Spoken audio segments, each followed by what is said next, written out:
Hello and welcome. My name is Pallavi Swaranjali, and I'm very happy to introduce to you the second of our series of 8 webinars on design and culture, organized by the Canadian Centre for Mindful Habitats and the Bachelor of Interior Design program at Algonquin College, Ottawa.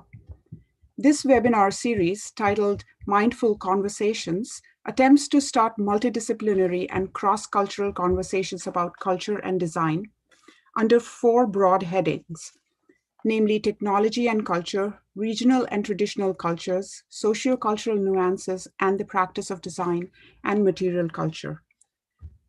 Today's webinar, titled Emergence and Improvisation, features Ambrish Arora in conversation with William Willoughby, discussing the qualities of emergence through a theoretical and professional lens.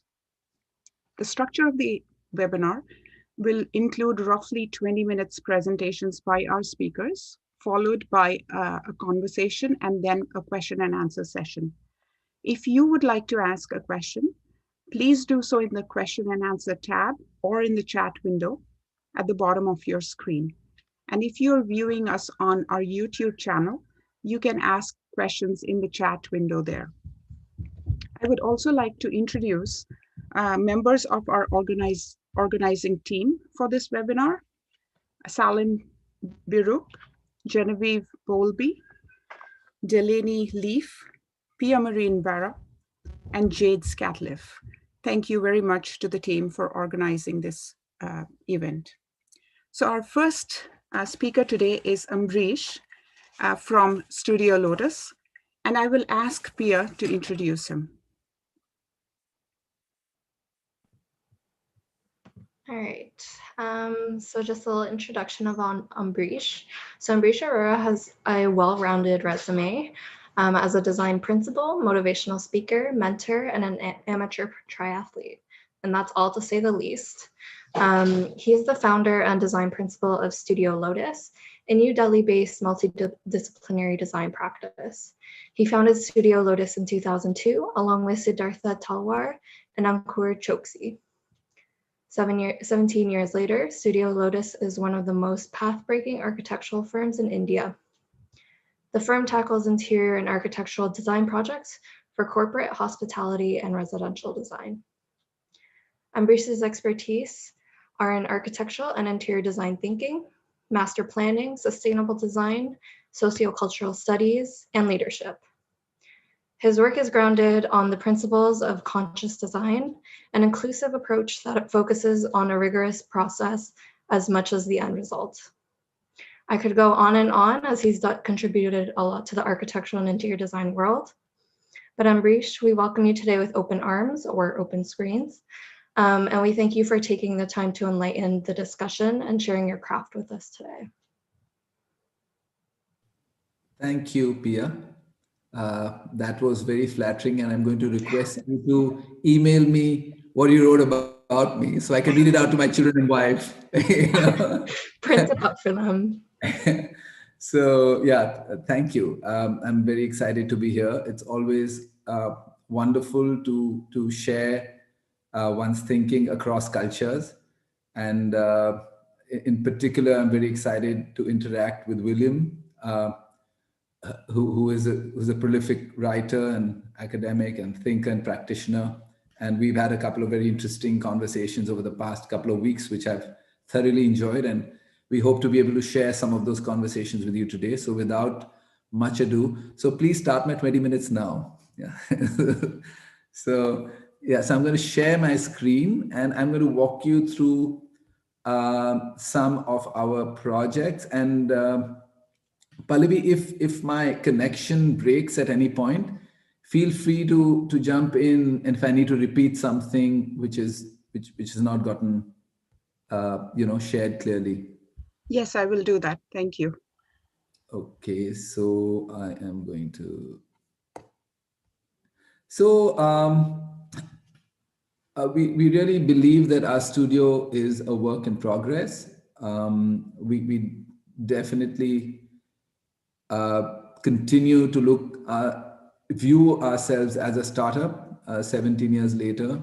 That's the approach we adopt. And that keeps us on our toes and keeps us learning. One of the I think big questions we've been asking ourselves over the last several years is, what is sustainability, especially for a country like India, um, where the context of this nation is really different from what people view it as from the outside. So to the right is a food map of India, and to the left are the agroclimatic regions. So we have about 15 agroclimatic regions, about 85. Actually, if you leave out if you include the dialects, then several hundred languages. So in effect, this country is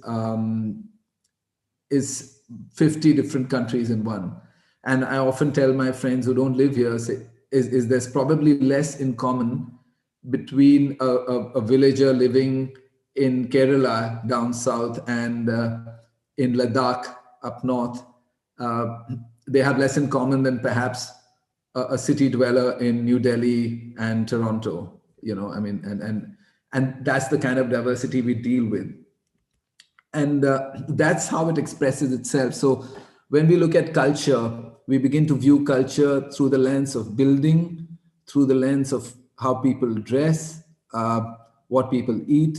And that's extremely responsive to the climate, to what grows there. So this is an image from Kerala.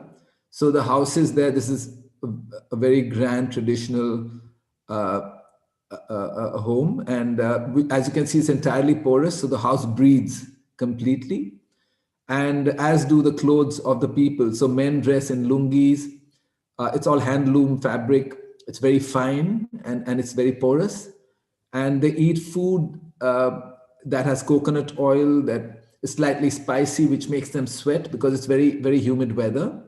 So the breeze kind of helps you cool down, and your body begins to adapt to this kind of climate. So what is comfortable to a person living in this region becomes very different from what's comfortable to a person living in this region. Now, this is an image from Ladakh, and that's a house in Ladakh. And these are very, it's quite the opposite of what you saw in Kerala. So these are very inward looking buildings with very high thermal mass, very small windows to keep the thermal comfort within the building. Very often sun-facing walls are black. They absorb heat and transmit that heat in through. The clothes that people wear are similar, so they keep the heat inside. And the food that people eat is very high on salt, on butter, and things that remove dryness from your skin, right? And what has been, I think, the biggest challenge, and it's not just, when I speak of homogenization, I'm not speaking from a nostalgic perspective or a cultural perspective alone, but it's more from a homogenization of everything we look at. So there is this homogenization of aesthetic. So what you see is a building in London, in China, and Bhubaneswar. Bhubaneswar is a city in India. This is a building that's coming up. And where this idea of aspiration is become very homogenized, very universal. And the danger of that kind of begins to become evident as we'll go along the presentation is we in a country like India, we have temperatures going up to 45, not just 42, it's 45, 48 degrees Celsius. And when you have a thermal standard, a comfort standard of 16 or 18 or 20 degrees, you have people going in from a 42 degree kind of temperature outside to a 16 degree temperature inside.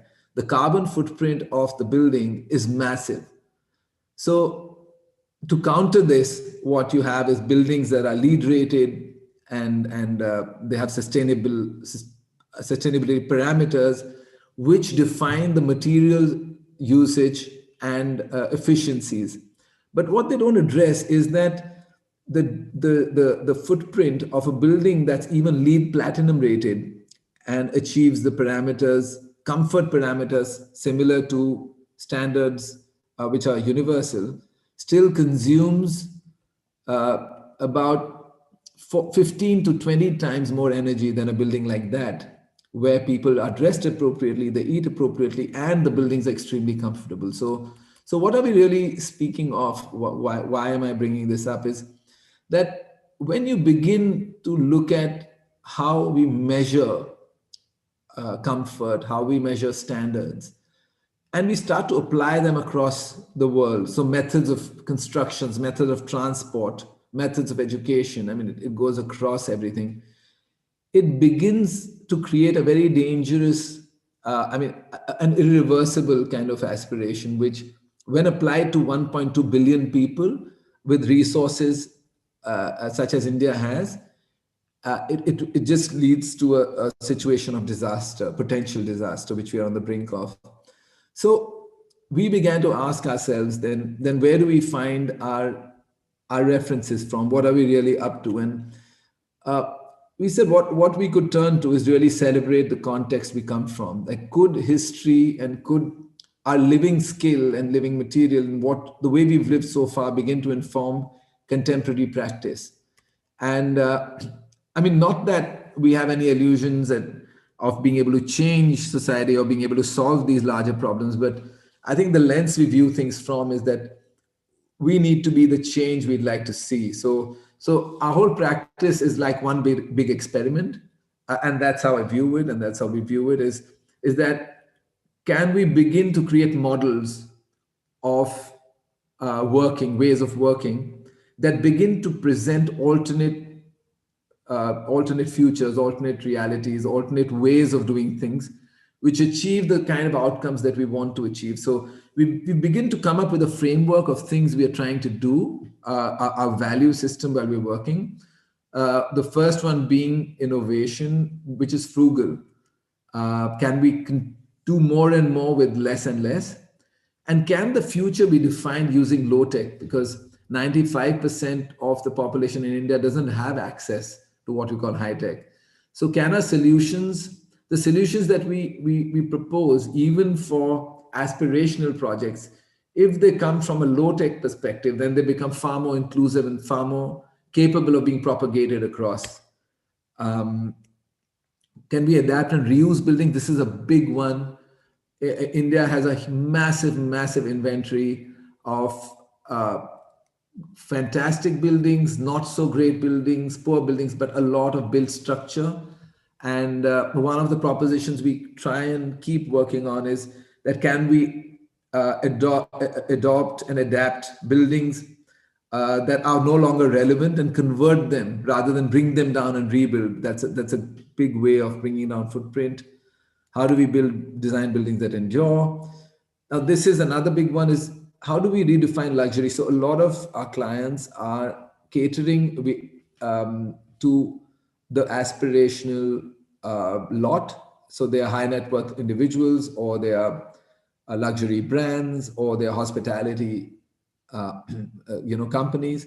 So can we define luxury through a lens which makes the local aspirational rather than the imported or something that comes in from outside? So people begin to celebrate what they have locally. And one way of doing that is contemporizing craft. How do we celebrate our living heritage? So India has a huge repository of craftsmen and artisanal skill.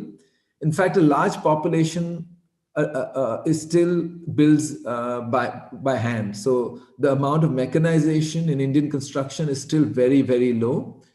And while the industry is moving towards a greater degree of mechanization, we are trying to kind of look back and see, because we have such a large population of artisanal labor that would go jobless if India took the route of mechanization, can we make that scalable, right? So that's something that and one way we are kind of toying with, one model we've toyed with, is this idea of participatory building, and which really is the idea of emergent, which needs a framework that's more emergent and more evolutionary, which would then create meaning for everyone involved in the process. And the different stakeholders, I'm including region and culture as a stakeholder. That means the context you're building in has a stake in whatever you're creating, because it serves to define the future. Of course, contractors, teams, clients, artisans, the end user, and the environmental and the socio-cultural context, of course.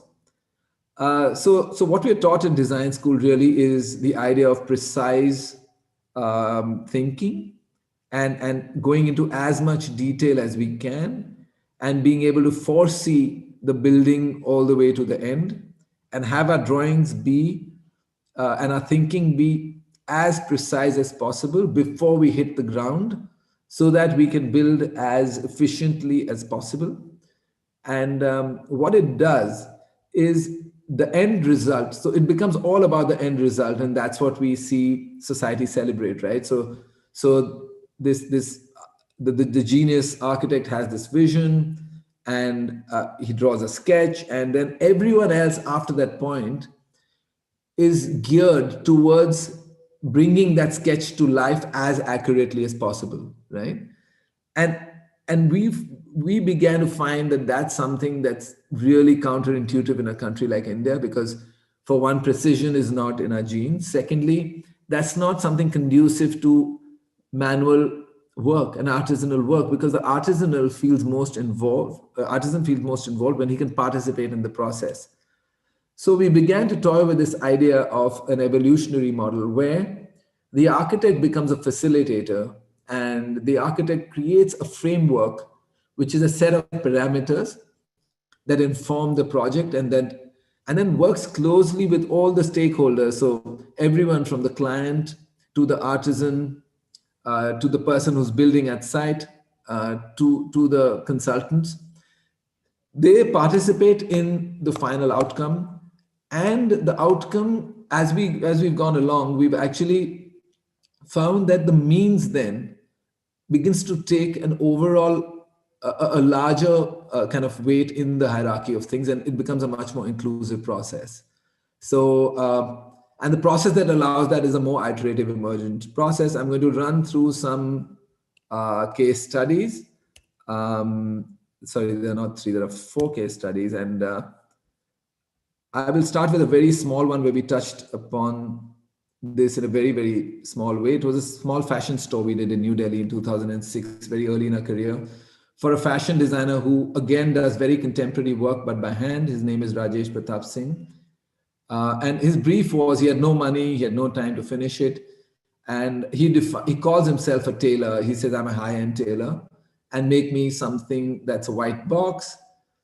But we began to engage with him, saying, could we celebrate the artisans? And since we had only 60 days, we didn't have time to come up with a set of drawings and a concept beyond a sketch. So the sketch was this. So we said, look, we'll do a box within a box, and we'll try and kind of put your clothes within this box and the services outside this box. But what this box was something that became our first experiment with Emergence. And we threw it open to the client and a set of welders. And we said, look, why don't we deconstruct a sewing machine? Since this is a sewing machine, for those of you who've not seen, this is a manual sewing machine, which is still used extensively in India by tailors. And you have a pedal that moves the machine. And we kind of opened up all the parts. And, you know, it was really interesting. So while parallelly we were working on the services and the shell, this was getting made without us really knowing what was happening. And we were involved, obviously, in the process, but we were not controlling it. And we had a few disastrous moments. So that was the first kind of skin that came up. And then slowly we began to work with, and the team began to work with themselves. And we came up with a set of sketches after the product was made. So it was kind of interesting. So these drawings were drawn up after the store was executed. But that was an interesting part of what happened. And we ended up having this kind of getting this shell made of 15,000 scissors, which had been welded together by hand offsite by a set of artisans. So they're not very fine artisans, they're regular welders of the street, but who had great fun. So they came up with, we told them come up with 20 ways you could combine these scissors. So they came up with all these ways they could play with it, and then we integrated it back into the design. And that way we were able to harness their own, and they were so excited doing it, right? So for them, it was like a whole, the scissors became Jenga blocks, and they put together this beautiful kind of tapestry of scissors which become like a filigree lace kind of screen, which frames the whole space and then frames the clothes. And it's had a fantastic lifespan. This store did phenomenally for about 15 years, and it's only just been dismantled. We move on to a larger scale where we kind of discovered this at a different level, where we began to work with this idea of craft, and we began to look at how can the craftsman be involved in defining a building. So this site was a 1.5 acre site for a hotel. It had 3 heritage structures which we restored, and the rooms were to be made in 3 new buildings, which we defined as such, like this. And it was a sketch, and we issued detailed drawings at site. But when we started constructing it, we began to face difficulties in translating this vision with artisans. So what these buildings were, there were cubes in stone. So we used the local material, which was sandstone, which was shipped locally from a quarry 20 kilometers away. And we were working with artisans that were carving this by hand and forming buildings which were covered by a lattice structure, right? And these 3 buildings in the middle became the public spaces, and all the rooms began to get housed in these 3 new buildings, which all faced the fort.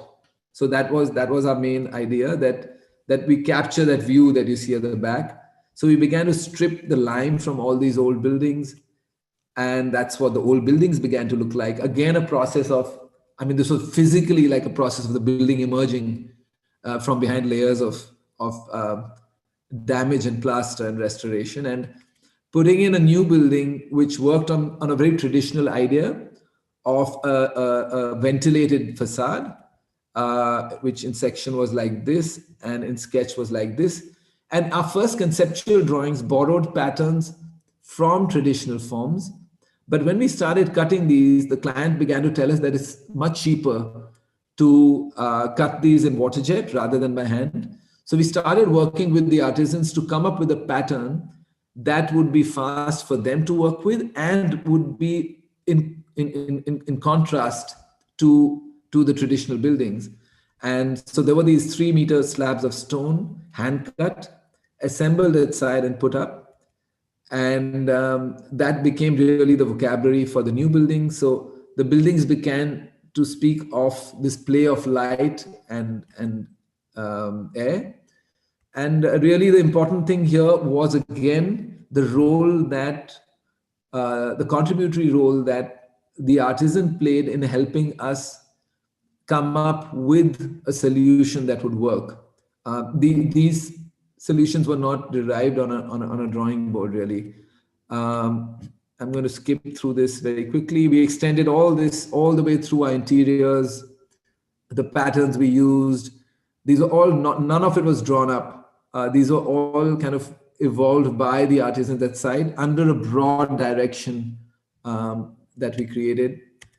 And yeah, I mean, it was extremely rewarding for everyone concerned. And what was really nice was for the artisans, it was the first time they'd worked with techniques, with expressions of this nature and this scale. And we took this kind of learning onto a government project, and that's my last one that I'm going to speak about. Since I will, so these are just images of the finished buildings. You can look it up on our website. Again, I mean, you know, as we discovered some of the old spaces, we began to insert elements which were again not planned for and were actually extremely a result of an extremely high degree of collaboration with the client and us and the operating team.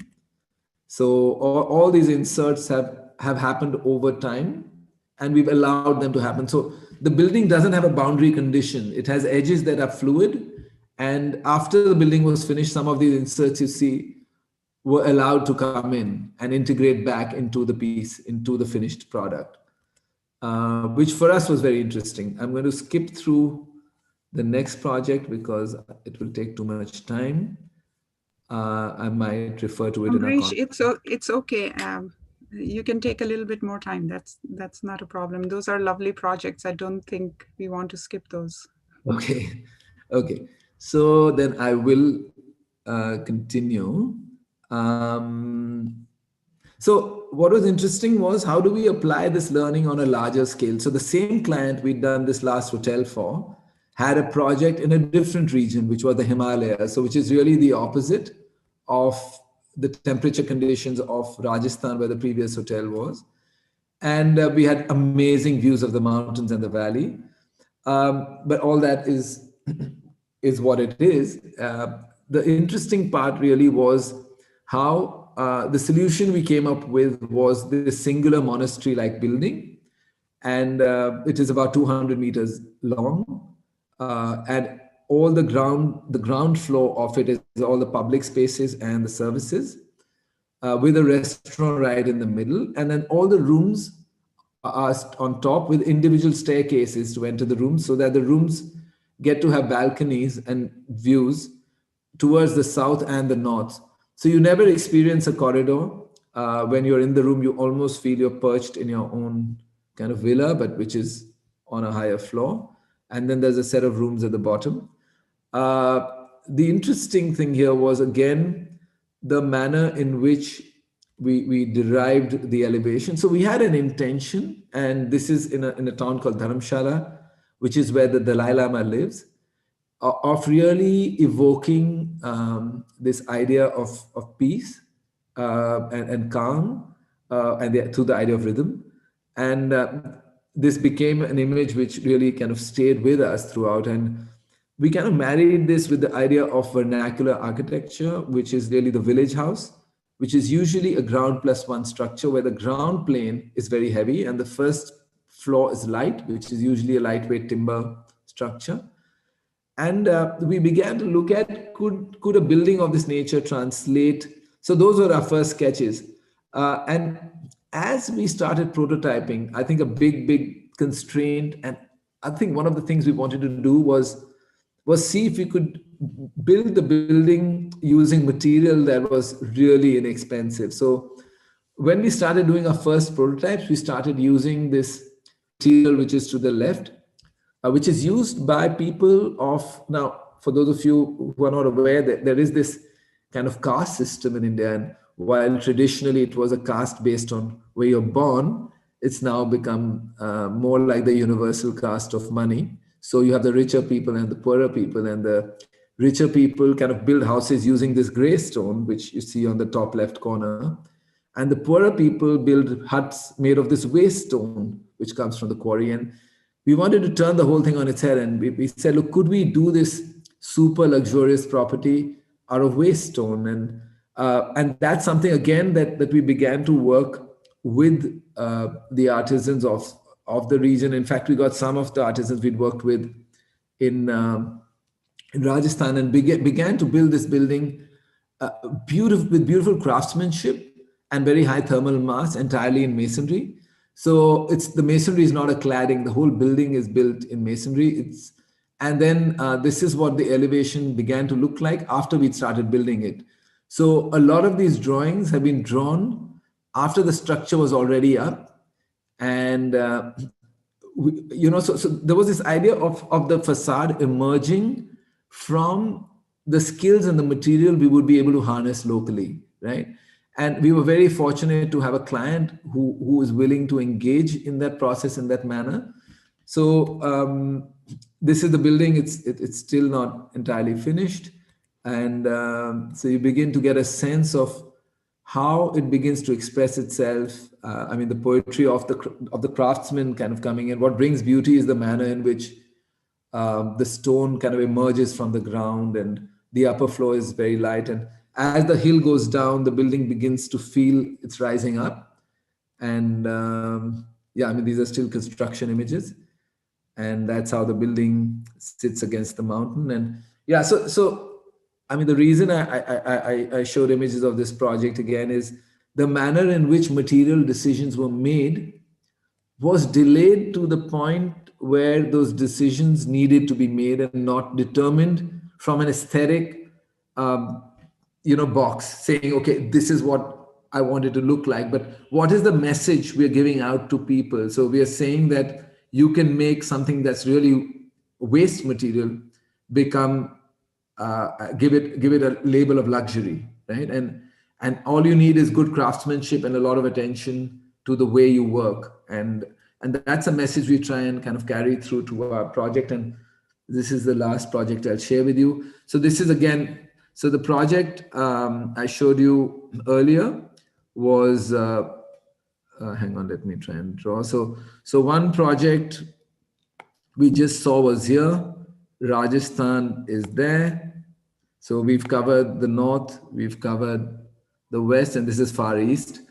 And why this is important, because the climate and the culture is entirely different. And so this is a very tropical, hot and humid climate. And again, I am not going to spend too much time on the material, the climate responses we did, but get to what aspects of this were kind of dealt with the lens of an open emergent framework. So what we really did was one big shift we introduced to the brief was, the brief we got from the government was that this is a building for the offices and a learning center for farmers. We made it to, we proposed that why don't we make it a public amenities for the citizens of the city. India has a massive dearth of public space, and could this then become something that contributes to the public space? So we lifted the offices off the ground plane and made the entire stilted area porous, and it would stay open after the office is shut as well.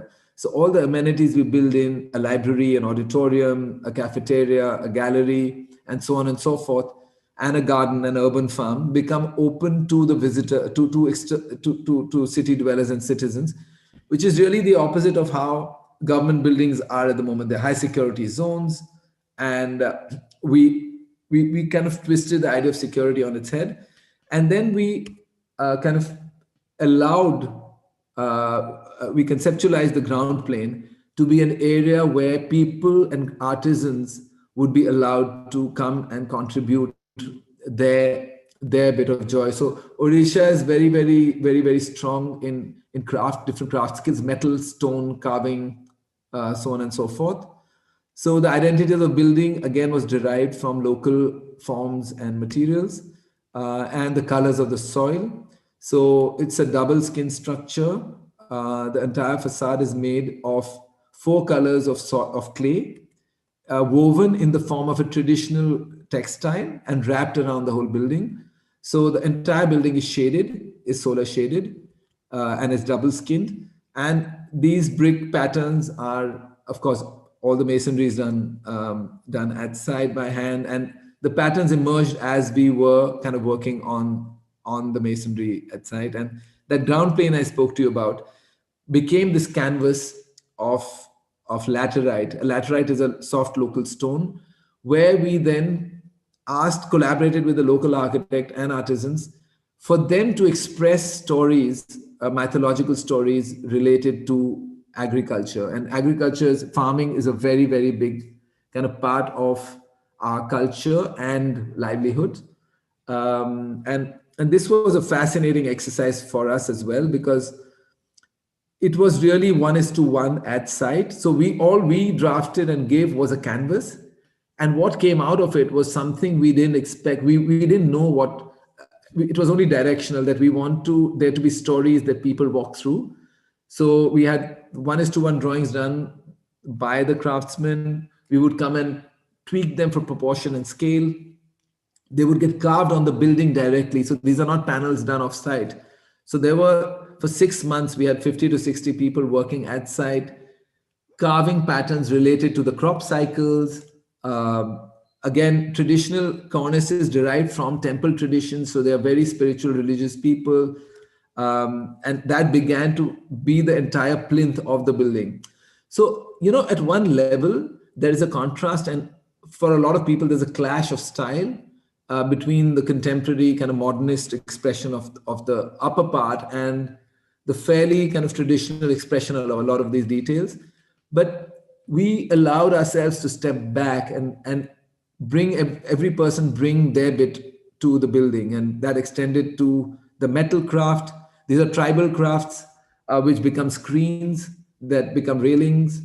related to flora and fauna, to the signages of the building, to the service shafts that were enclosed in stone. Again, this is a hand-carved story of a god and goddess who fought over a tree, and crop cycles in the courtyards. And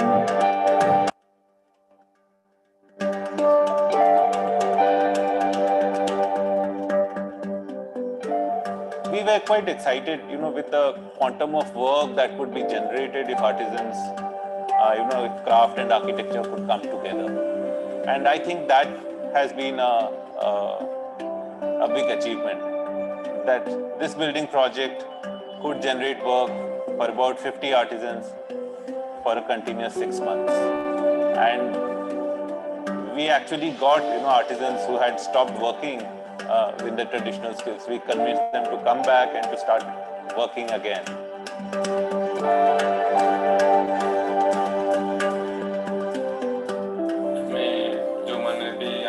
काम करुले सेमान भी सेमती के निर्दिष्ट गोटे काम भितर रही चिंताधारा से गोटे भितर रही निर्दिष्ट मूर्ति बनवारे चिंताधारा से भितर सीमित थिला जाफल यही कामटा कृषि भवन काम कर आम मान देखागला प्रकृत में आम आम कलाटा को केमतिका अन्य दृष्टि भी देखि परिबा. It's a perfect setting for us where we could bring in artisans and craft. If you talk of farmers and if you talk about people coming from villages to this building, then we want to show them something that's familiar to their environment, and that is where craft comes in.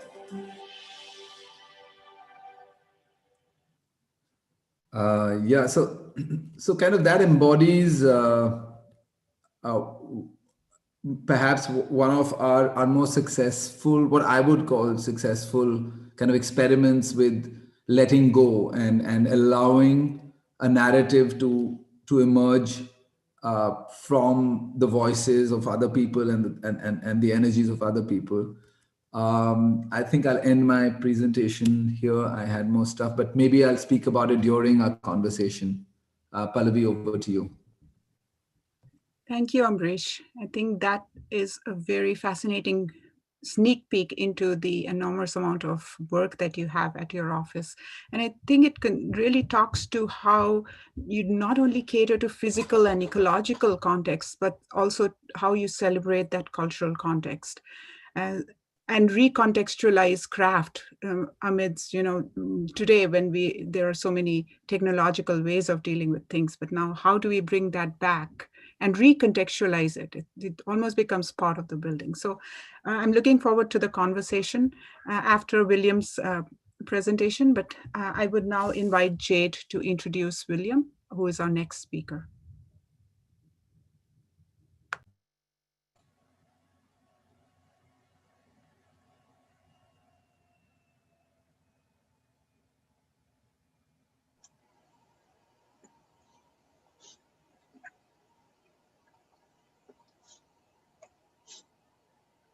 Sorry, my connection cut out there. Is it my turn to go? Yes, Jade. Yeah, okay, perfect, thanks. So now I'm excited to introduce our next speaker, William Willoughby, also goes by the nickname Bill, joining us today from Ohio in the States. And with nearly 30 years of professional experience, Bill's expertise encompass design methodology, architectural education, and environmental and cultural studies. He's authored over 45 publications and has attended conferences throughout the US, Canada, and Europe to present research on these topics.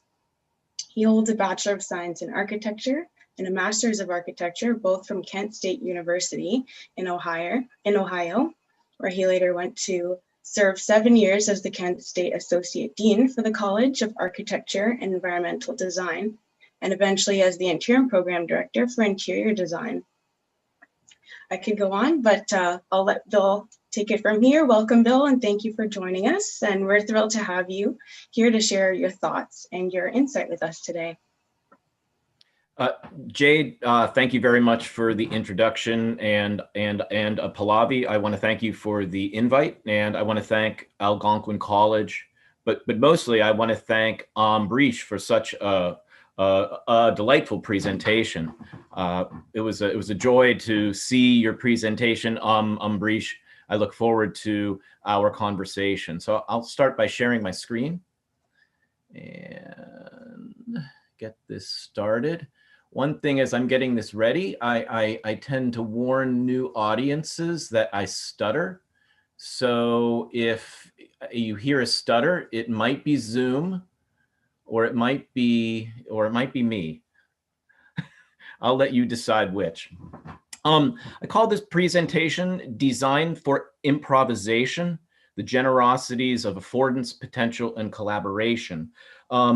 Ambrish did a wonderful job talking about emergence, and during our conversations, he was very keen to talk about emergence, but I began to realize that in that discussion that there was also this hint of improvisation, that the result is something that is greater than the individual contributions. The individual contributions become something more. And I think this relates not only to the design and construction of architecture, but I think it also extends into the use. So I'm going to talk mostly about use, and I do think that there are challenges to improvisation, and I think there are challenges to that improvisation taking on a human guise. And mostly this is something, and Ambrish, you kind of touched upon this. This is something that, at least here in the United States and probably Canada too, that the machinic or the machine exists in our lives, and that our lives are dominated by clockworks, or sometimes devices that monitor temperature. So many devices surround us. If each of us, at least here in Canada and in the US, were to add up the number of devices we have in each of the rooms that we occupy, I think we would be astounded at what that is. So our lives have a complex relationship to machines. And as a result of that, you know, we sometimes take them seriously, and we sometimes take them with less seriousness. So these two images, one by Louis Hine, I think a fairly famous image of the powerhouse mechanic done in the 1920s, seems echoed by the silent film comedian Charlie Chaplin here in modern times. So we can see the machinic, although it tends to dominate our lives, as a parody, as something that might be comedic in nature. Some of you may be familiar with this YouTube star, Simone Gertz. She makes what she calls shitty robots. She considers herself the queen of shitty robots. So this is her chopping machine.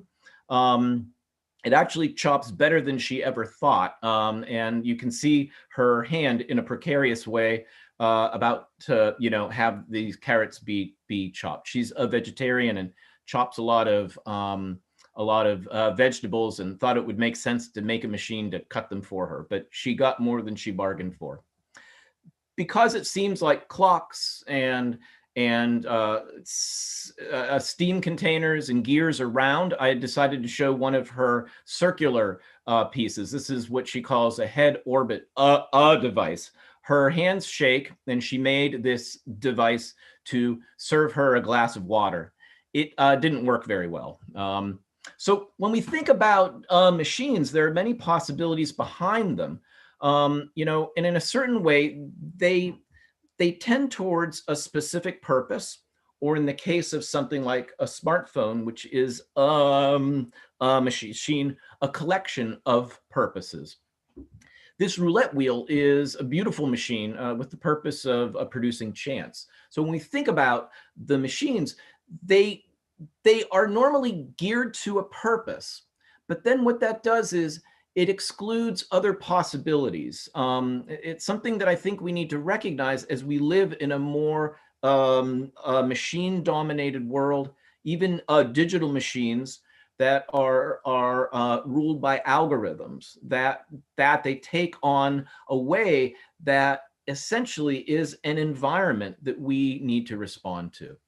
So one of the things that I am interested in this is this idea of ethology, which essentially looks at the relationship between animals and their environment, that somehow habits are evident in and reflective in the habitat, and are a expression of the genetic makeup of that animal in response to its environment, something that we might call, if we think of it as a singular thing, as a habitus. And I think that this is an important thought. These are jodhpurs, legions of rooftop leaping langurs that have been shown on the BBC, not just here as this image shows from 2016, but also back in the 90s, which inspired a group of young men in France to act in a similar way and invent the art of movement called parkour. So you can see, you can take the monkey out of the jungle and it essentially takes on a different sort of disposition or set of behaviors that adapt to the environment. In Wisconsin, Harry Harlow did these experiments. I'm not going to spend much time on this image because I find it very disturbing. He looked at the relationship of a monkey to maternal love. What happens if you remove the mother and replace it with a metal cage? And the metal cage might deliver food, but this monkey, as you can see, clings to the metal cage that's clung in cloth, and that the face is more monkey-like. These were sad experiments because I don't think that the animals grew up in the best environment. The monkey had a choice. So it was kind of, if we think of it in a machinic way, the level of possibilities from the jungle to the city maybe declines. And then from the city to the experiment cage becomes less. But then if we see another image here by NASA of Miss Able, one of the first primates in space, if not the first primate in space, in 1959. I guess 1959 was not a good year for monkeys, at least not here in the U.S., where this monkey was reduced down to a hand movement. So here is my question: what happens to ethology inside the machinic mindset or the machinic environment? Is there something that, taken out of the jungle and put into almost a circuit board, which has a singular purpose, is there something that begins to limit or the set of behaviors? I think we can certainly say yes, and we would never treat a human being in this way, to have such a confinement. So this sort of relationship of animal is never separable from its relation to the world, to quote the philosopher Guy Deleuze.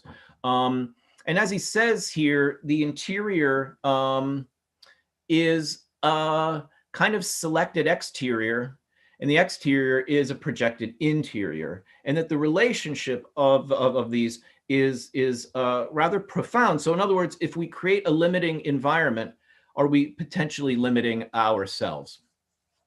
These were some photographs that were made semi-famous by the architects, the British architects Allison and Peter Smithson, and I'm just going to show a few of these. Nigel Henderson's photographs of children playing in the street in 1954. And I just want to show you a series of these because it shows the street, which is a fairly blank canvas, and the sidewalk becomes a place for these children to find many possibilities, many potentials, skipping and acrobatic movements, and riding bikes and roller skating, and even using the stoop of the house as kind of a jungle gym. So this sort of improvisation of humans to space may imply that, if you think about the range of possibilities of the course of the afternoon that we see playing out out here, that there's a range of ways in which we humans use space, which is, I think, a important thing. So this is significantly not a street. This was a playground called Endrup, which was in Copenhagen, Denmark during the Nazi occupation. Was initiated in 1943 to essentially take child's play off the street for fear that they might think that these children who were playing around things were acting in a seditious way. So I think it's a interesting thing to see this as the evolution of what we know today throughout Europe and in parts of the US and probably Canada, called the junk playground. These were playgrounds for children where they could be more improvisational, where they could play as a children's play. And John Bertelsen would essentially bring junk from the city to this area and let the kids play with it. So you might say that these are dangerous places, but I think that there is a line between hazard and risk. You know, a nail sticking through a 2x4 is a hazard, but that 2x4 without the nail could be something that could be turned into stilts. And we might say that that's a risky behavior, but I think it's important for a child's potential to place him or herself in a risky place. So this is something that we see emerge in Britain. These are two examples of what we call what the British more kindly, as opposed to junk playground, called adventure playgrounds. And you can see some of them are more curated, and others, as I showed earlier here by Lady Allen, are more scrappy. These continue to proliferate. There's one in Wales called The Land. It actually has a name, and it is a curated space.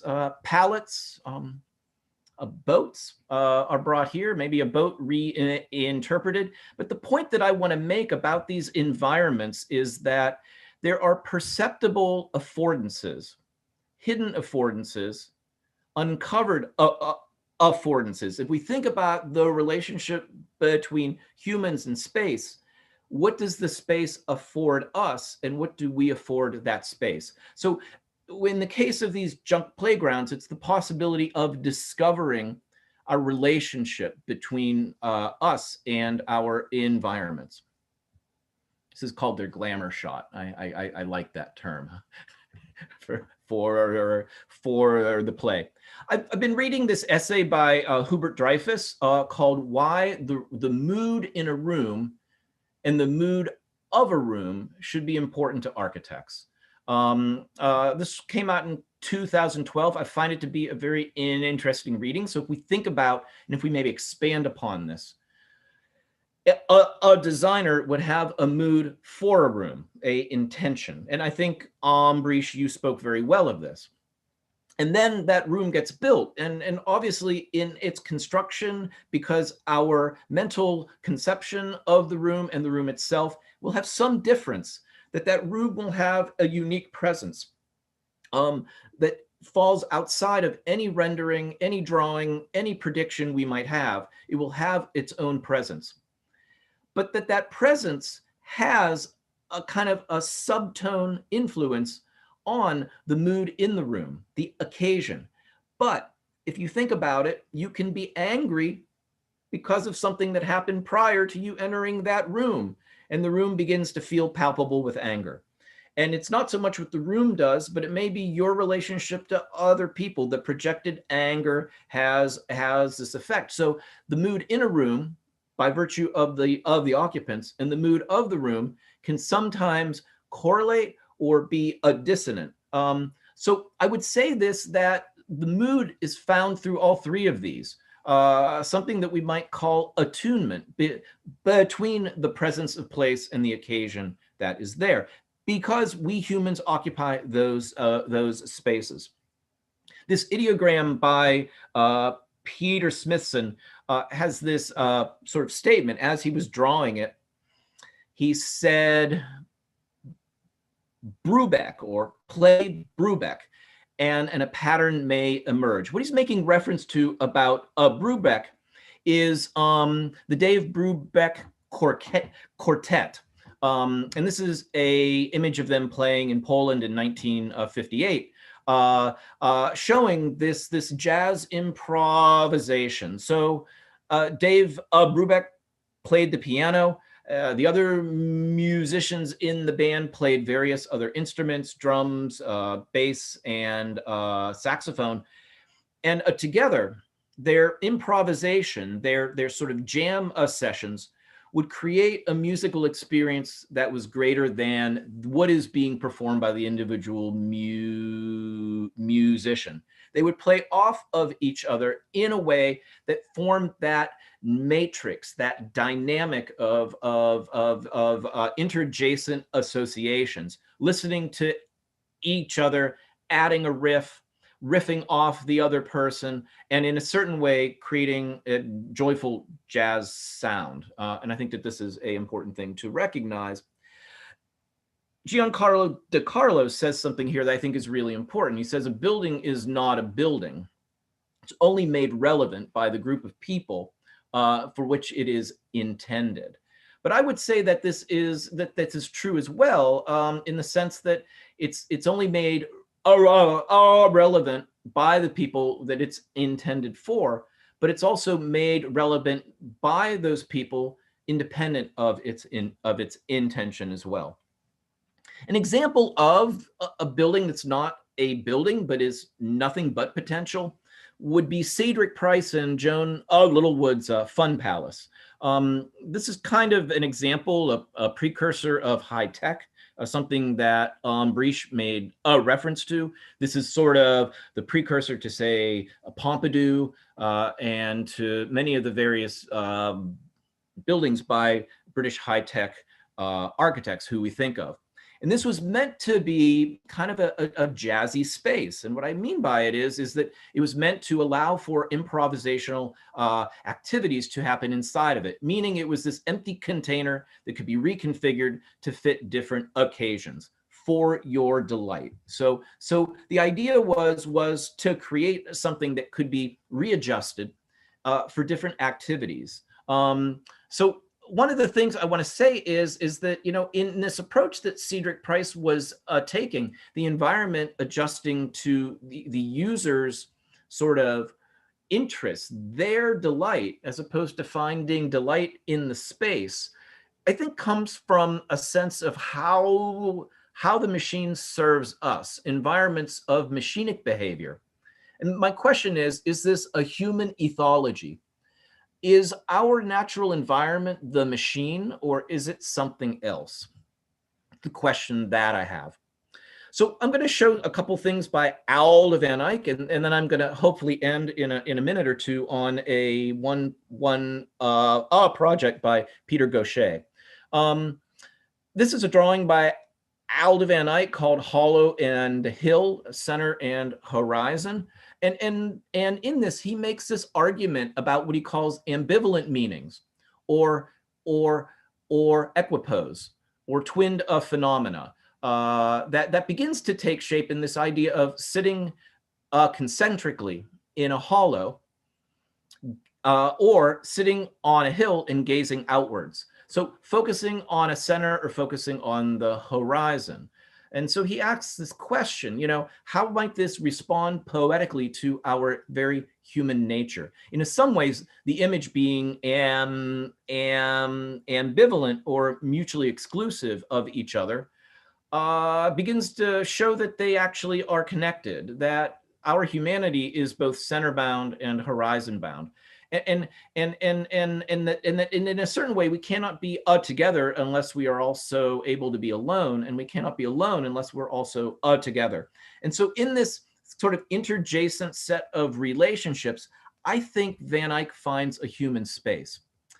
These are some examples of him using sort of, I'll call it the centripetal and the centrifugal to sort of engage space in a way that can create a center or create a horizon, and do it alternately. So this is his Sandbeek pavilion that kind of, if you look at the plan, you can clearly see that and also this model.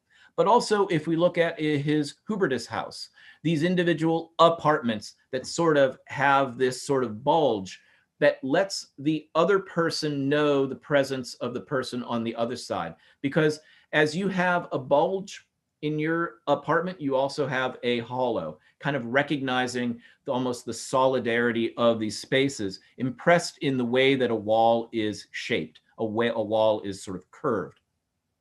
So he talks about this space making as part of our primordial equipment. And I think what he's trying to do is humanize it and see it as being something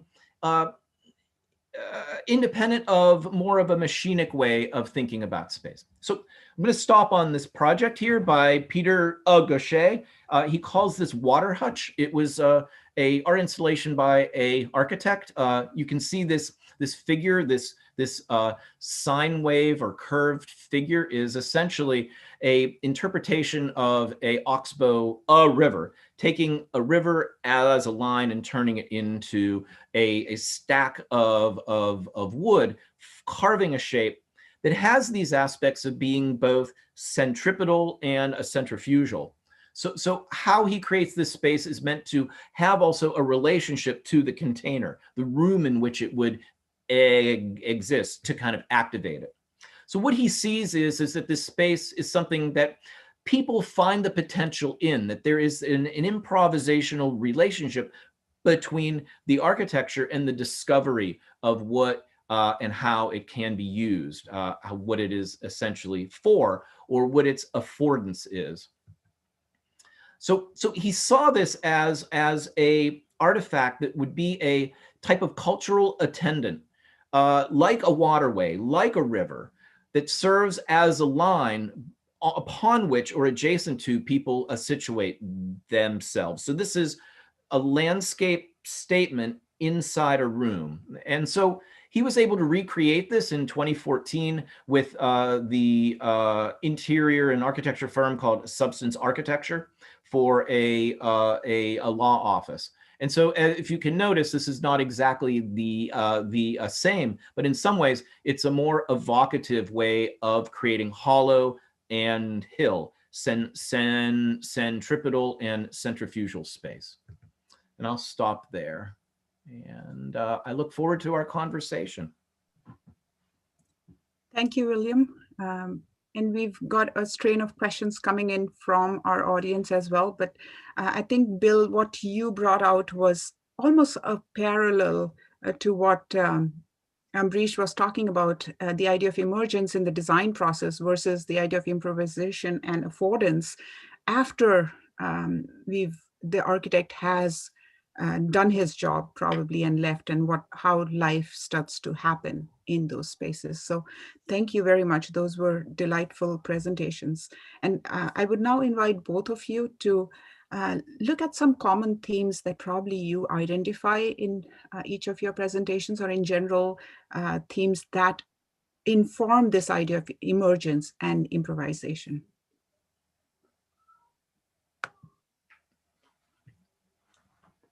I'll open it up to both of you now. Well, one of the things I think that I have noticed, and Ambrish, please feel free to contradict me, is that we in the U.S. are kind of there is a sense of industrialization, and now digital technologies are sort of surrounding us. There's a philosopher by the name of Don Eide who essentially says we are no longer bodies in space, we are bodies in technology. And so what he implies is that is the case. But it seems to me like what I am sort of presenting, and it's something that I definitely saw in the work of Studio Lotus, is the fact that there is a humanism and a humanity to the work that you are doing.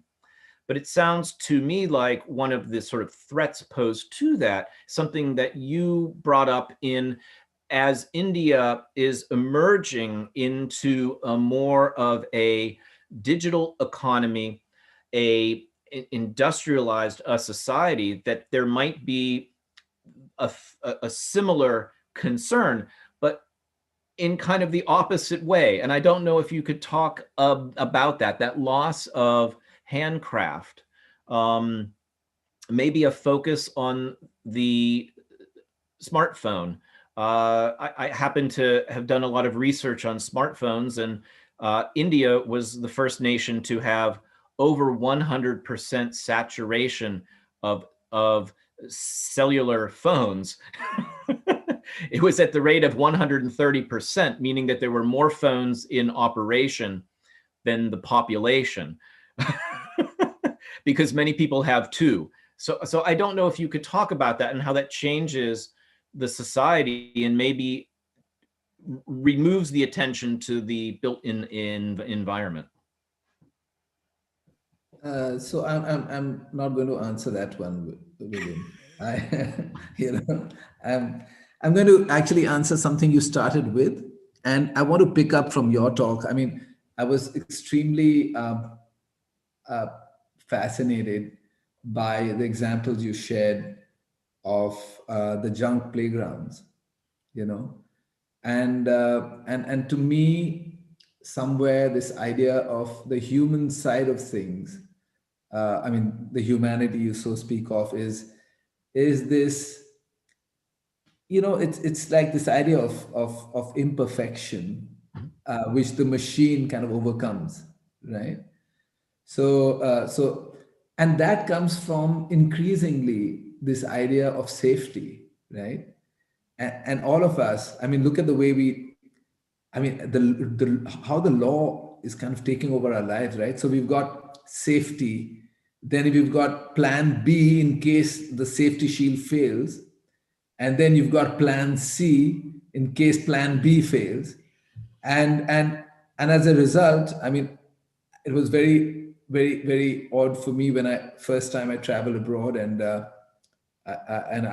wasn't even in the United States. I was in Europe, and I saw a child on the street, little child on the street who was adorable, and I picked him up, and as I would do in India, and my friend told me, you can't do that, I mean, you just can't.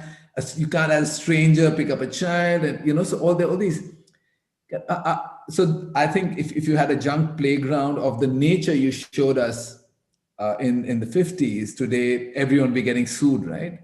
I mean, it's not like human beings have changed, right? I mean, we're still the same beings, and this fear and turning towards technology to kind of as a means to safeguard ourselves against unpredictability, right? And even unpredictability, the comfort of being programmed by an algorithm is far more comfortable than it being the result of a human hand, right? I mean, so as long as a parametric software has generated something, I mean, there's a sense of comfort in that, as compared to, okay, here's a wall, and calling two guys in and, look, why don't you carve on it? And it's going to be there for posterity, right? Mm-hmm. And people think it's crazy because you don't know what's going to happen, right? But that's the whole point. I mean, yeah. And somewhere, I think that faith in humanity and in human beings, and this is one of, I haven't shared that, we have a little manifesto which we have in the studio, and one of the points is trust as a starting point, that you trust that every human being will do the best they can do in the given circumstance, and you view them and you deal with them from that standpoint, and unless you have that as a foundational principle, there's no freedom, and we're just becoming victims of cages that we are creating for ourselves, and hence you see less and less freedom in our experience, in our lived experience, right? Mm-hmm. And we want to be wild, but we want to be wild in a very controlled kind of environment, right? It's not it's not being wild without knowing what's going to happen. No. I mean, it's not. You can't be as wild as that, right? So I think somewhere, I mean, instinctively, and you've put words to it. I never viewed it from that perspective, but the ability to redefine safety or not be, and it's hardly dangerous, right? I mean, getting craftsmen to come and work on your building and giving them a wall to play with, but even that is an act of a leap of kind of letting go, right? And how much are we willing to let go? How much are we willing to let go our children to play as they will and trust the fact that they're equipped enough to understand risk? I mean, it is so critical, right? I think you make a really good point. In children's play, there's a shared imaginary that I think takes shape. I think you make a really good point, but one thing I want to point is into your own work. I actually didn't look as close at this fashion store that you showed at the beginning, so I'm so glad you presented it. But as you mentioned, parametric tools, which we as designers use, I don't think that there would have been the discovery of the possibility of what could be done with those scissors if it wasn't for these craftspeople playing with a pile of them and figuring out different configurations and determining how they could weld them. As a matter of fact, it may have actually made the results less important than that play and that improvisation, and them coming in with examples and then making more discoveries, understanding what the potential is. Because if you created those scissors in a computer and began to create algorithms that could generate patterns, you probably might not come up with anything as sort of dynamic as what those craftspeople did. So William, I think, to me, that's unimportant. I mean, to me, again, I will rewind. To me, the result is not important. I mean, the reason, I think to me, what was really, really magical was the excitement that these artisans had through the process, and how it was no longer me being the author, but them being co-authors in what was created. And to me, I would trade in. I mean, if a parametric tool gave me, I don't know, better results, I would still trade that off for the joy of that process of 40 days of these guys like being so excited and us being excited and us sitting every evening and having a chai together, and this guy saying, okay, let's try this and let's try that. And I believe that the store had the life it has because it had all that energy and enthusiasm, excitement of everyone who worked on it embedded in that shell. So I'm talking of intangibles, perhaps. So we are. I just find that and that model that I showed, if I focus on the means, let the ends define themselves. And there's something that there's a very, very, very nice. It's a quote by Bruce Mao, actually, and it says, when the outcome drives the process, we will only ever go where we've already been.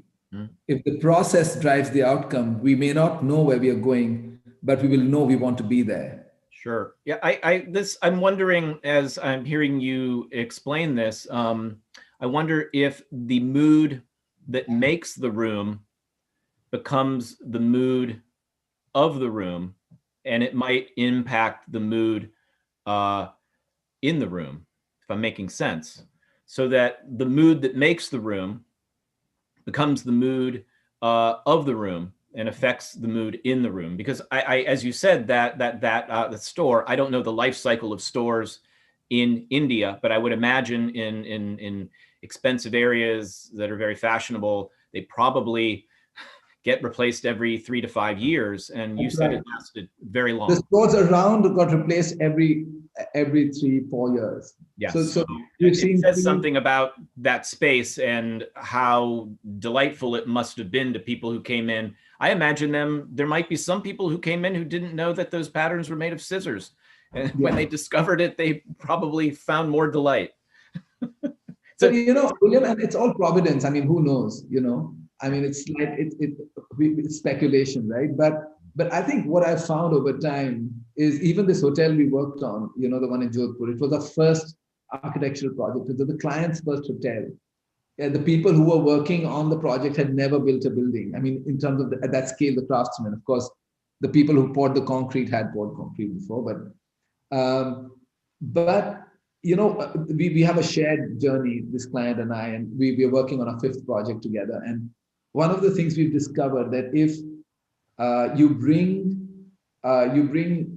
care and dignity and shared kind of a participatory energy to the project, the outcomes are just it's so rewarding at so many levels for everyone. For us as architects, for him as an owner, and for the people who worked on the projects, and then somehow it infuses that project with something that's intangible. But like you said, it's speculation, right? There's the mood that makes the room become the mood of the room. I don't know, we can only speculate, but it seems to really work. And all the projects we've been able to kind of do this on have had beautiful, outcomes. Not just visually and physically, but in terms of the outcomes that were needed to make the project successful. So, that's it. If I may intervene here, this is a great conversation, but being heedful of the time, I was wondering if we can, some of the team here wants to ask some questions as well. There are audience questions in the chat window if you want to look at that quickly. But I would, if that's okay, I would like to invite Delaney Delaney, Genevieve, and Salim to start the question answer session. Thank you, Pallavi, and thank you to Bill and Ambrish. Those were great presentations. My first question is actually for Ambrish, and I wanted to touch on how you talked about this adaptation of improvisation and artisan play in all of your projects. What do you think that this process of improvisation adds to the design that planning cannot? So what it adds, Delaney, is so most of these artisans and craftsmen have not just decades, but they are 2nd generation, 3rd generation kind of artisans, and they are able to contribute a layer of wisdom or a layer of their knowledge, which sitting at a desk in my studio, I don't have. That's one. Secondly, when the act of building itself, there is something about it that becomes real when you start building. And, there's a fine line into very often the artisan or the person making the wall or a door or something as ordinary as that can tell if there's a small mistake in the drawing. And if you get stuck to getting, not even, or it could be better, let me say it could be better, or there could be something more interesting. In fact, taking that point further, it could be something joyful and it could be fun, right?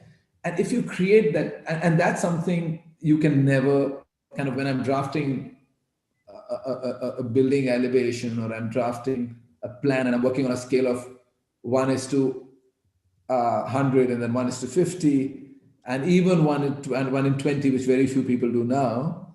When this guy's building on 1:1, he's got access to a degree of detail which you and I will never have being designers, right? So at that point, it is empowered to contribute to the process. And if you created a framework like, look, why don't you have, you're free to do this and you're free to do that. You don't have to be, my lines are only indicative. You can shape them as you like. Then and as long as you've attuned, I really like that word attunement. If you're in tune, so you begin to kind of tune into what the intention of the building is. Is it playful? Is it reflective? Is it melancholic? Is it, what's the mood, right? So the mood, for instance, begins to be a tool of alignment, right? And then you let the person play. So there's something in, that begins to emerge with every person who, so in the cabinet maker, the carpenter, everyone begins to bring in their slice of genius to the project, and the project is infinitely more rich than one person or two people sitting behind a desk can ever conceptualize, no matter who it is and no matter how much of a genius that person is. Yeah, thank you so much. I definitely agree. I feel like it can add a bit of layer of character, and like you and Bill were talking about, the mood can change in a space as well, having playfulness and seeing the different types of moods you would like to have in that space. Thank you so much. Thank you, Lillian. All right, and the second question we have is for Bill. So how big of a role do you believe culture plays in our built environment, and which programs, briefs, readings, and even advice do you often give to your students about encompassing culture in design? So it's a really good question. I mean, so many times we think about architecture and interior design from a standpoint of sort of the technical, I know we try not to reduce architecture down to, the production of shelter. But I don't think we can take, this idea of the shelter for humans outside of the human. So in other words, if we really think about interior space and architecture in more general, it is actually cultural production. We, at least here in the US, architecture is defined as a service. So in other words, it's about setting into relation humans for the act of cultural production. In this case, cultural production is the making of environments, and trying to do it in the most impactful way possible. Trying to sort of squeeze the energy. I put less energy into the making of it because that's sustainable. And more energy into its life and its vitality, for us in the present and in the future. So I think that notion of cultural production, I think, is really an important aspect. And in a certain way, do architects mirror the society that they're a part of? I think in a certain way we can help to advance it, and I think interior designers, especially because of the intimate relationship between us and interior spaces. So I don't know if that helps. Some of the things that I bring up to my students is to just constantly remind them that, these are places for people. I mean, we somehow, at least here in the Western world, at least here in the United States, tend to forget that. We get caught up in the technical production of this object, that we tend to forget that it's for people. Right now, I kind of have to remind my students of that fact. So and it sounds strange, but I think that our digital tools somehow reset our relationship to the built. If we think about the use of a 3D modeling application, it tends to give us a sort of outside view of the inside that really doesn't allow us to think of what it is to occupy that. And we abstract the materials into vectors and surfaces and solids, but not really ask ourselves, what is the nature of that material? What is the nature of that local sandstone or that laterite? Which are the properties? Does one carve easier than the other? Well, no, it's a solid poly surface in rhino. So yeah, I do hope that that's making sense, but to constantly remind one of the material, tactile relationship of us to the built, and that sort of affect is part of cultural production. Thank you for your perspective. Thanks for the question. Genevieve, may I ask you to take up a question from our audience? I think it is from Hudson. If you would like to read out the question. Yeah, for sure. I'll start with the first one that was posted. And it reads, "Hello, Ambrish. I was wondering at what point in the planning you discuss with the client about how their religious or cultural themes will shape your design. Do you start with your own ideas based on the functional and structural requirements and then discuss with the client how to apply these themes? Or do you start with the client's vision and let that lead your design?"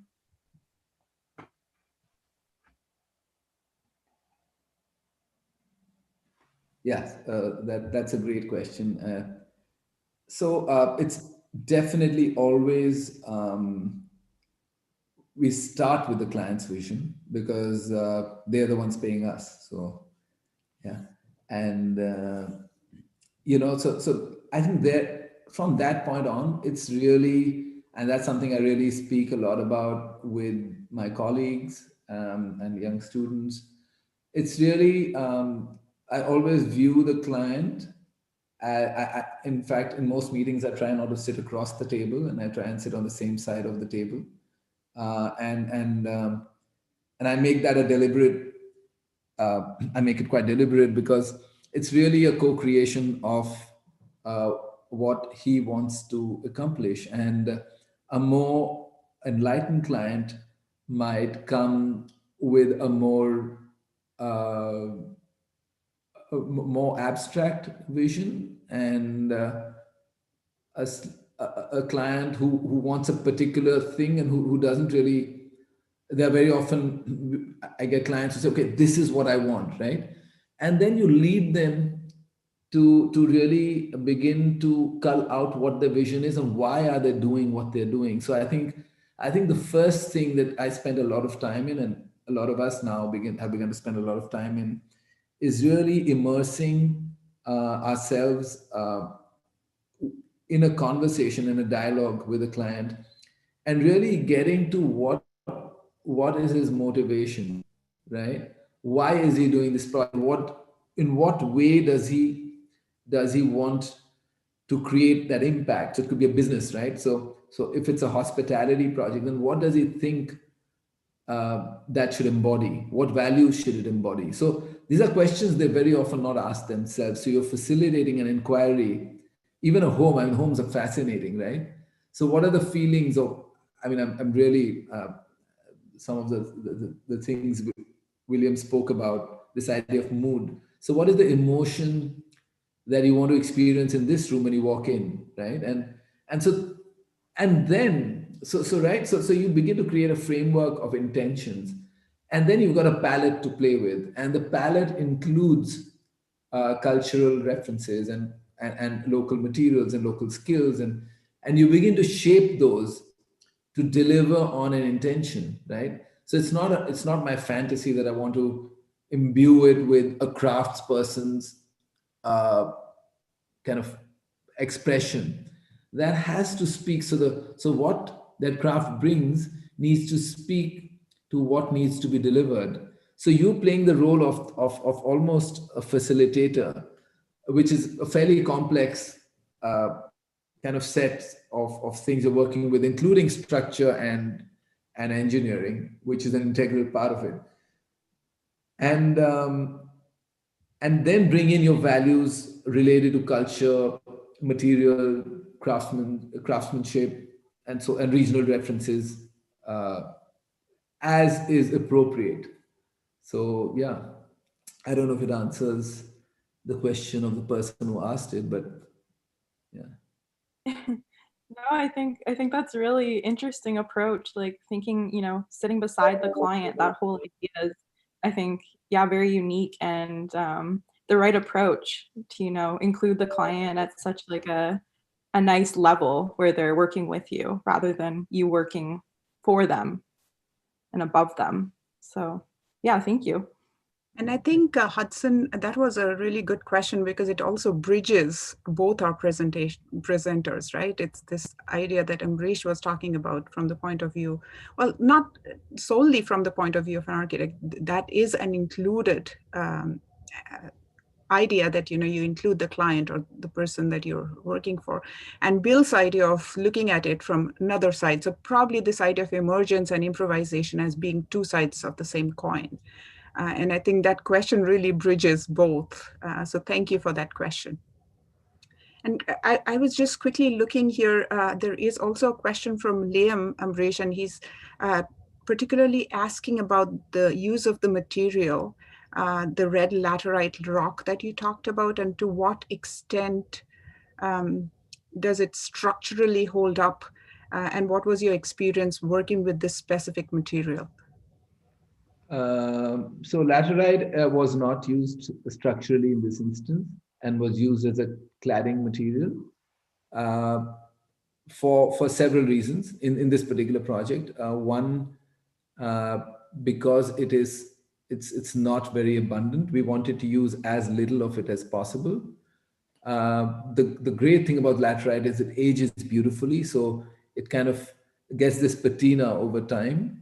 And it's something that it's considered, and the third, which we always have, one of our agendas always is to introduce a poor material. So it's considered a poor man's material, and we wanted to use it in a way that, and last but not the least, was that it is a fantastic, it carves fantastically. So it became a canvas for the storytelling and the narrative piece to come alive. So in this instance, it wasn't used structurally. There are buildings which use laterite structurally in the coastal regions of India, definitely, and they do really well, especially if you use laterite with lime or mud mortar. Then they're fantastic in tropical environments because they're porous and the whole structure breathes, and the mortar breathes as well. So they make for extremely comfortable living environments in naturally ventilated coastal regions. Yeah, and they can be used structurally to a ground or ground plus one level. Thank you. Jade, were you monitoring some of the questions on YouTube? Do we have more there, or we can take up some that are here? The one that was on YouTube, I've included in the chat now. Okay. Maybe the question and answer can continue. Genevieve, Delaney, and Salim, do you want to pick up some of the questions from the audience? Yeah, I can read another one if you'd like, Pallavi. Yeah. I saw that Dorothy had posted a comment, not necessarily a question, but a comment, which is nice. And she said, it was wonderful to see the incredible traditional crafts and techniques, which are so evident in the Indian design and architecture. Thank you.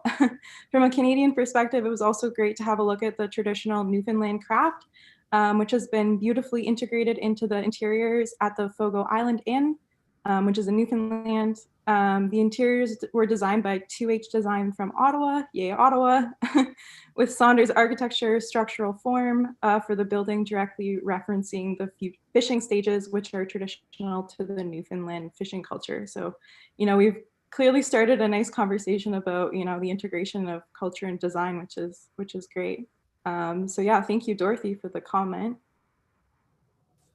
Delaney, maybe you can take up another question. I think it's from Ari. Sorry if I'm pronouncing that wrong.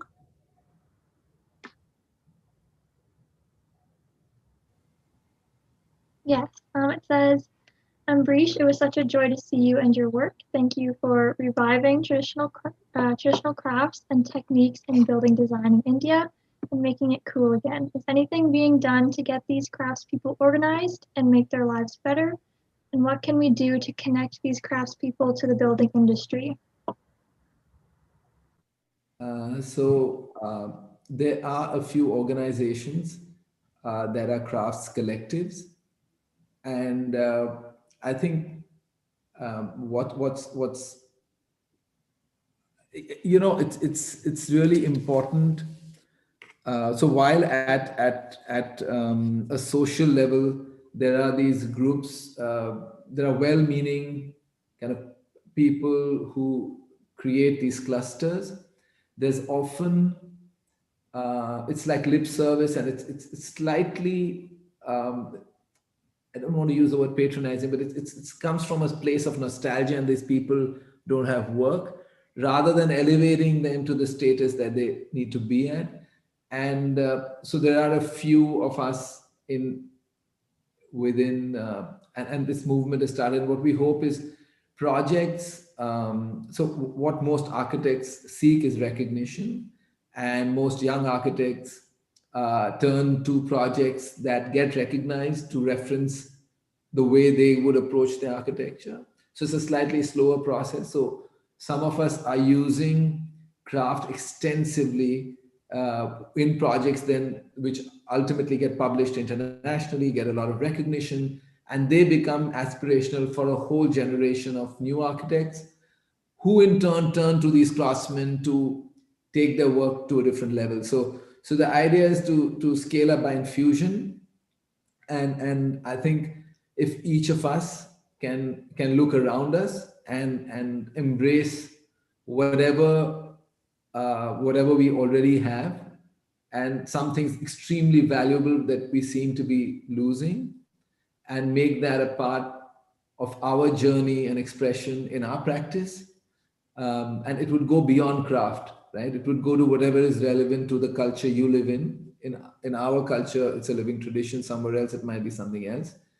I think that is the best that each of us can do in ensuring that things that are valuable to humanity stay alive.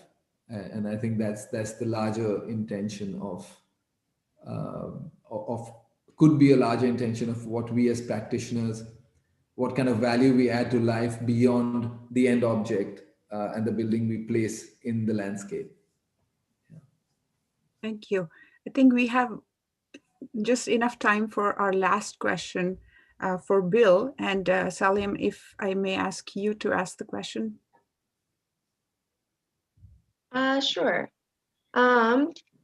So it says, hi, William. An interesting point you have about how limiting decisions affect the natural improvisation of being in their environment. As a developer of rules-based automations, over the past 2 years, I have been shaping the environments of the process I design. I have noticed that in my personal mindset, my own improvisation and creativity has become more subdued as a result of constantly narrowing the possibilities of the robot's abilities.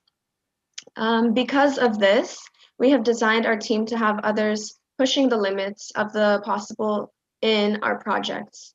While I am constantly evaluating the functional feasibility of these proposals, I wonder if I was developing as part of more creative automations, such as artificial intelligence or machine learning.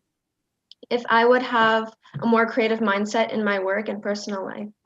I am sure there are parallels to this in design, with those who are constantly pushing the possibilities of design and those who are establishing the requirements. Thank you for sparking the interesting thoughts.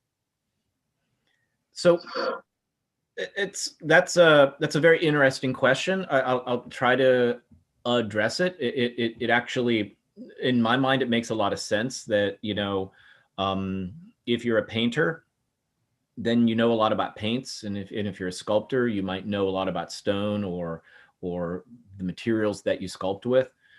So if you are working with computational tools, then the very nature of computation is going to shape, it's going to shape what's possible.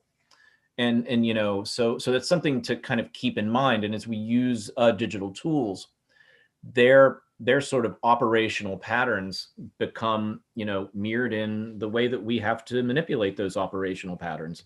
So you know, it strikes me like that's an important thing. So in other words, we think we use our smartphone, but our smartphone is also using us. And in a certain way, it might be freeing us. We see it as a liberating tool, but it might be a limiting tool at the same time, as any medium might be. So it's just something to keep in mind.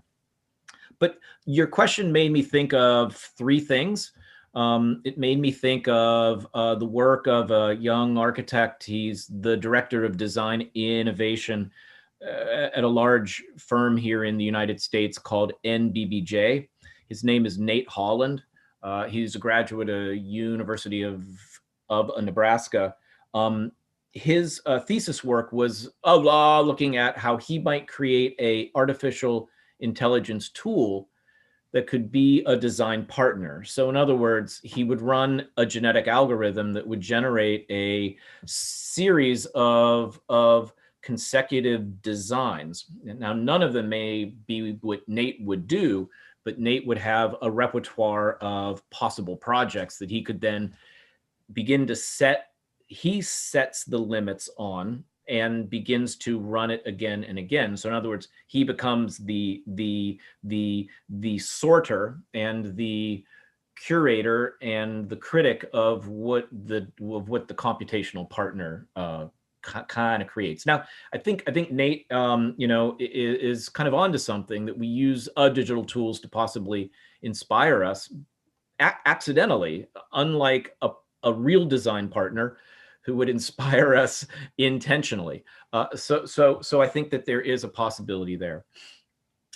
The other thing I think, and I think it's Nintendo came up with these cardboard controllers, because I think user interface has some possibilities. So it's called Labo, and it's a toy for kids. So in other words, kids can make their own digital game controllers. Now, some of them are set, but they open up the possibility of patterns, because user interface, I think, could be a way of looking at digital tools improvisationally.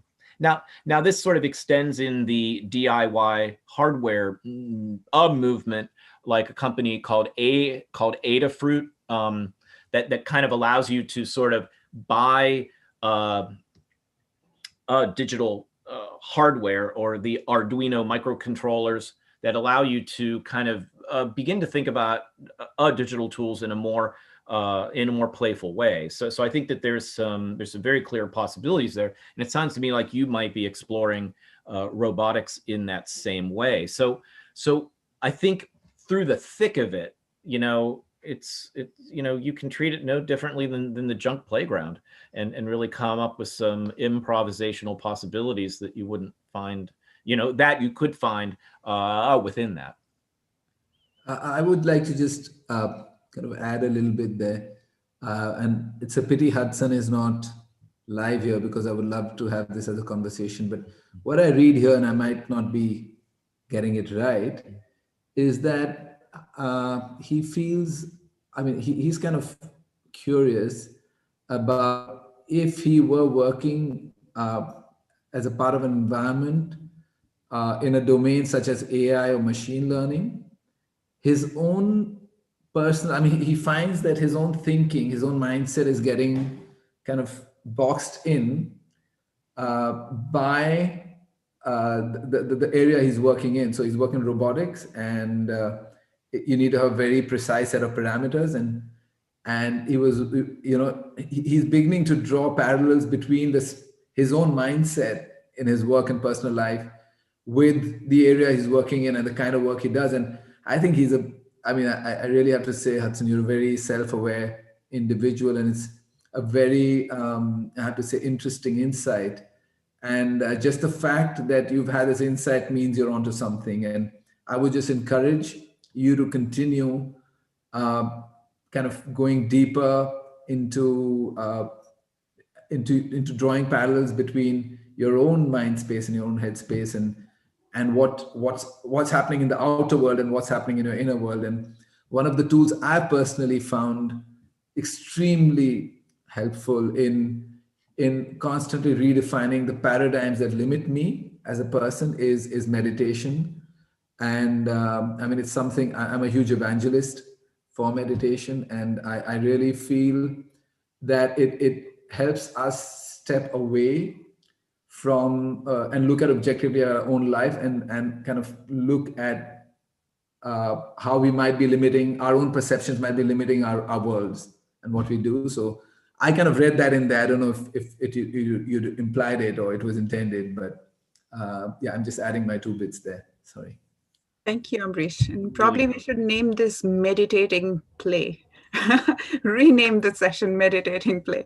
But at this point, I'm just looking at the time, and I think we've had a great conversation, and thank you very much, Ambrish and Bill, for making that happen for us, and also to all the organizing team. It's wonderful. It went seamlessly. So thank you for doing all the work in the backdrop.